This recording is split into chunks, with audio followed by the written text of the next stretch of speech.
Welcome to Love and Other Investments, where we talk about finances, but more importantly, how finances impact relationships. My name is John, and I'm a financial planner. And my name is Jeff, and I'm a licensed marriage and family therapist. Welcome to Love and Other Investments. And today, Jeff and I are going to be talking about arguing, but not just any kind of arguing. We're talking about a very cool kind of arguing. We're talking about arguing. There's a cool kind of arguing? No, there's really not. But Okay. if there was, it would be arguing with empathy. Okay. In the past, we've done a YouTube video on empathy, but since we have a whole new set of listeners on the podcast, we thought we mention empathy, I think, almost every episode. I would think. And so kind of as a primer, late in the game maybe, but I thought it would be great for Jeff to spend some time working through what empathy is and where it shows up in arguments well or not. And just let us play with that because it is something that we're going to be touching on, like I say, almost every episode. So Jeff, empathy. What is empathy? Yeah, I mean, empathy is, of course we all have our common definition of it, which is, sort of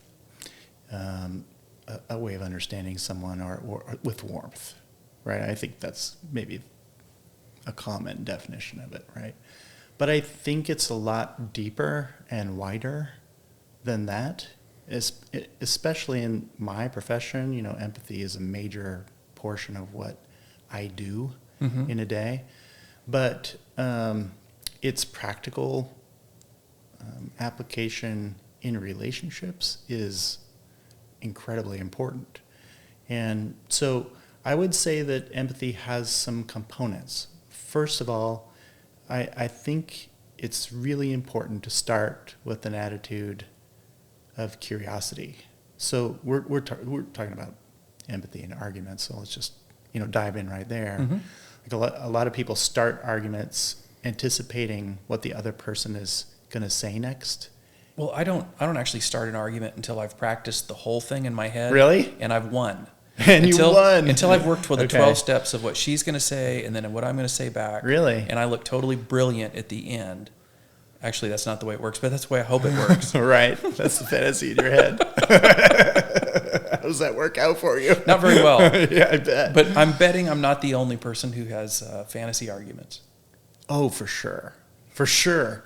But I think you might be more deliberate. Like, I think there are probably a lot of people, they just let it go. rip. Yeah, they're not thinking it through at all. They're just going.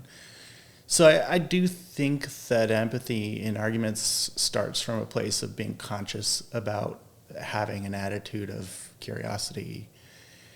And when I say curiosity, I mean the wish to understand what your partner's thinking or feeling or what they're needing or what their motivations were or what history might impact this moment, whatever.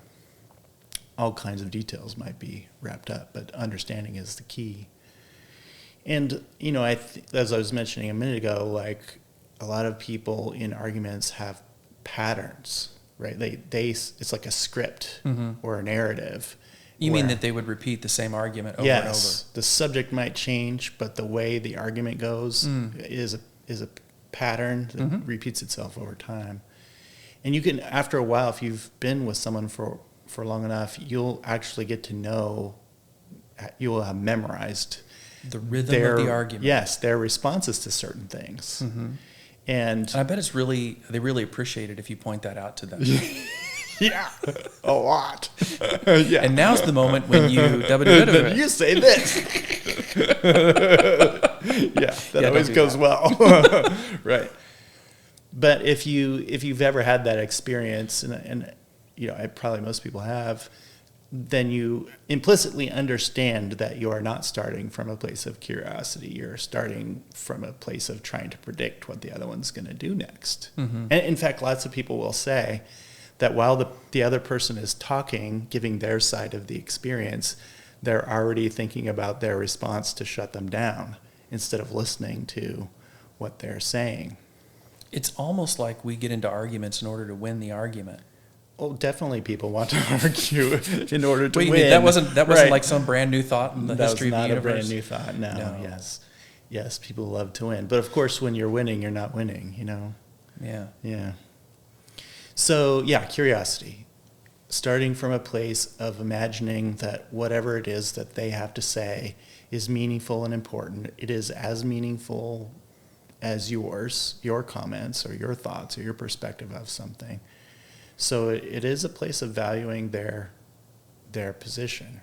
Even if you really hate what they did or didn't do or what they said or didn't say, wanting to value them as a human being, even though you disagree, is an important starting place. Let me make sure that we're clear on this. Empathy doesn't mean you've already given in to lose the argument.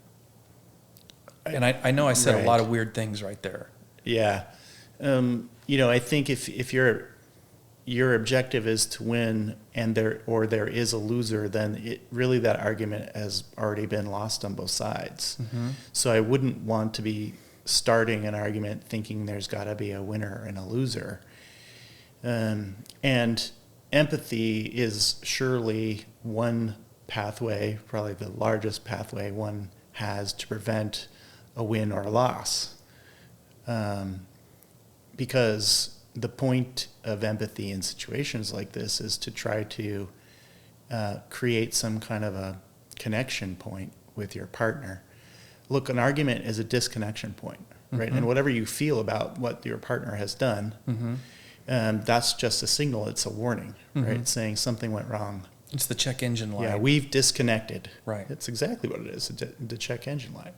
And so if you're going to check the engine by opening the hood and getting out a sledgehammer and hitting it, that's probably not a great pathway. That is not going to fix the engine. So I think really it's the analogy you're using is you stick the computer, plug the computer into the car, and then it says, hey, these things have gone wrong. And trying to understand those things is what it means to be empathic. Yeah, so it's not that we're deciding through empathy that we're going to agree with what the person did or what the person said. No. We're just going to understand it. That's right.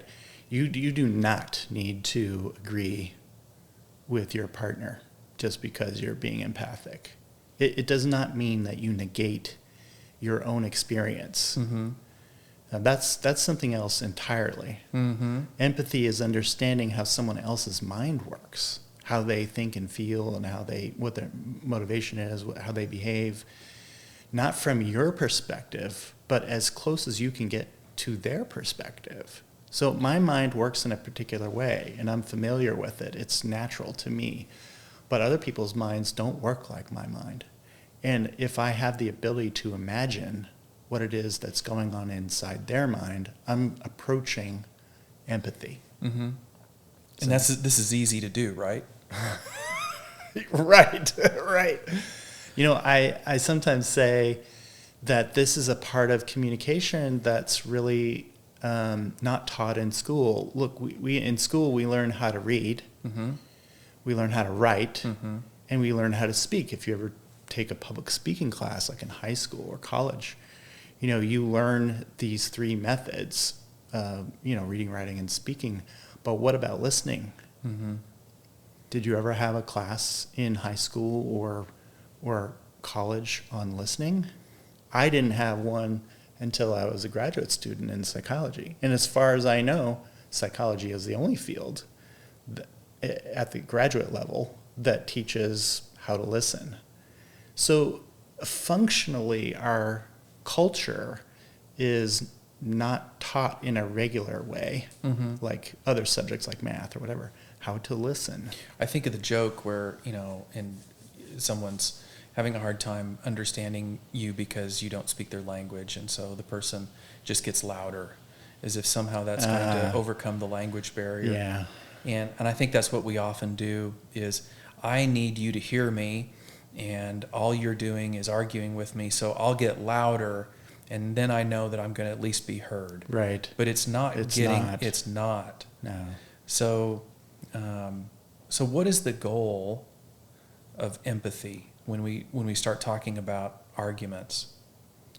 I mean, I think ultimately the goal is to understand the meanings that people make of their experience, and then, or perhaps most importantly, to figure out what the path to repair is. So if you are really good at understanding and being empathic, and you've done all the work to listen carefully and to be curious, and then you do nothing with it, what use is that? Well, it has some use. Mm-hmm. It's good to understand people. Mm-hmm. But in a relationship, aren't we trying to repair the check engine light? I mean, isn't that the purpose, is to create more connection? Yeah, I would like a reliable car. Yeah. I would like a reliable partner. Right. I You'd would like to feel connected most of the time. Yeah. Yeah. And probably beating them verbally doesn't accomplish that. Is that maybe what you're saying? Yes, that might be what I'm saying. Yes. Yeah. You can't be furious and hateful and contemptuous and be empathic. Mm-hmm. I think we've hit on this in our other videos, and even in our More Than a Budget class that we do. We talk about knowing your location financially. Yeah. We talk about working together to decide where it is you want to go down the road as a couple. Right. And I think if we were to say, well, those are all great financial concepts, I think right now we could land on those as really core relational concepts. And if I want to go down the road with my spouse and I want to reach a goal and I want us to do that together, beating each other whenever there's a tension point Right. is not the way to get there. And if I say, well, I don't know how to be empathic, I don't know how to do this empathy thing, that sounds like a lot of work. That sounds different than the way that I don't know that my partner would, all of these objections that you might come up here. If you want to get down the road together, it's back to that check. Do you want a reliable relationship over time? Yeah. And I think what we're really saying here is that, do you have the skills that are going to get you far in your relationship? Is the way that you argue going to get you far? Is it going to build the relationship that you want over time? And if the answer is no, then there's probably some skills that we need to take some time to A, commit to, and B, develop and practice in order to make progress. Yeah, I do think, just for our listeners, I do think it's important when you're thinking about empathy not to imagine that you're going to be particularly good at it. Some people have some natural talent at it, Mm-hmm. but lots of people, really don't. And they might think of themselves as warm or understanding, but really they don't listen well. They're not empathic. So when you're trying to figure out how to learn empathy, do that with some patience. Figure out what your steps are. Just like everything else, you're going to search online for how do I be empathic, right? You're going to find a ton of stuff. Right. So make a little bit of a mental plan for yourself to figure out what it is you're going to do to practice being empathic, whether it's in arguments or just any part of life. Mm-hmm. Empathy is a skill one can use in most parts of life. Sure. I don't want to divert too far here, but it almost kind of feels like if I'm in an argument, I need to put my shield up. I need to defend myself. I need to hold my ground. In empathy, I could see, I don't know, more than one of our listeners thinking that empathy sounds weak. Mm-hmm. I mean, I think it's really true that lots of people experience vulnerability as weakness. Mm-hmm. Because at some point, and this isn't true for everyone, but for some people, at some point in their life when they were open or vulnerable, somebody hurt them with it, right? They used it against them, used it as a club against them. So I think some people would have had a practical lesson that they should never be open or vulnerable. Mm-hmm. But empathy really requires that, right? Yeah. It requires like, hey, I'm going to let down my defenses with my partner and tell them the honest truth as I know it, and hope that they love me with it, rather than beating me up with my vulnerabilities. So Yeah, I think it's natural for all people, especially during conflict, to move to the defense that's most frequent for them. You know, for me, it's intellectualization, right? Like I like to make problems, intellectual puzzles that I can solve. But that sometimes is not so helpful when someone just needs a hug, or, you know, when they need me to acknowledge that they're feeling really horrible. Right. You know, having some intellectual way of handling it is not that helpful. You know, I think this is one of the great paradoxes of being human is I want to be loved. I want people to, the people that are important to me, I want them to love me. But if they don't really know me, then is it real? If they only know the part of me that I'm willing to share, if they only know the parts of me that I think are durable, if they only know the parts of me that I'm comfortable with, then I may not be ever honest about myself that I am really loved, because I am also not known. Right. And there are people who in the world who feel as if even once they've been very open and vulnerable, that they could never be open or vulnerable enough to be known, and therefore they never feel loved. And that's a tragedy in its own way, sort of an opposite one of what you're saying. If we're in a relationship, we've made a commitment. We've made a commitment to be here, and we've made a commitment to move forward. Right. And I'm in a relationship with my wife, and she with me, and we're moving forward. And the reality is that we've already made that decision. We don't need to make that decision again. Does that make sense? It makes sense. We can look back and say that was a decision that we both agreed to. Yes. We're in it for the long haul. Right. So that creates a little bit of grace that, hey, as we, even after being married almost 30 years, and we're still getting to know each other, we can make the decision that we're okay getting to know each other. It's a good thing to keep being known.